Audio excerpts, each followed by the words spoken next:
Ma'am, tanong lang po namin, if nakarating na po kay Presidente yung desisyon ng MILF na isuspend or i-defer yung decommissioning ng thousands of combatants and weapons? Yes po, at medyo nakakalungkot po na balita yan dahil alam naman po natin na ang gobyerno po ay talaga naglalaan ng pondo para sa magandang kinabukasan ng mga nagnanais na bumalik, no? At magkaroon ng normal na buhay.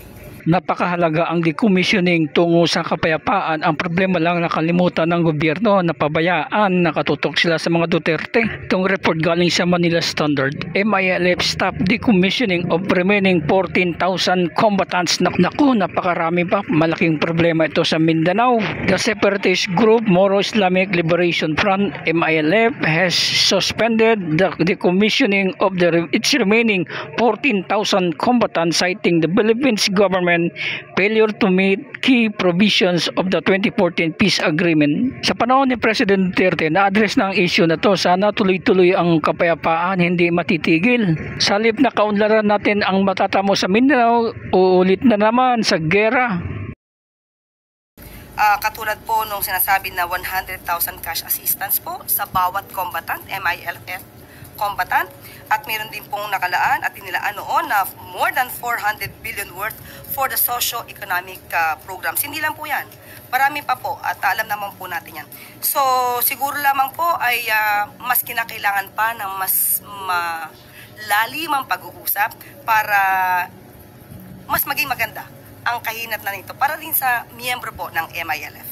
But ma'am, in a resolution signed by MILF Chair Ibrahim, sinabi po nila na not a single one na combatant has undergone transition to productive civilian life. So mukhang may problema po sa pag-integrate nila sa civilian life. Mas maganda po kung ibibigay din namin ang report patungkol po dyan para po maramdaman nila kung ano po ang ginawa ng gobyerno para sa kinabukasan ng mga dating MILF combatants. Ano po ma'am yung next course of action na lang po natin dito? Makikipag-usap po na mas masinsinan para po mas maging maganda ang resulta. Thank you, ma'am.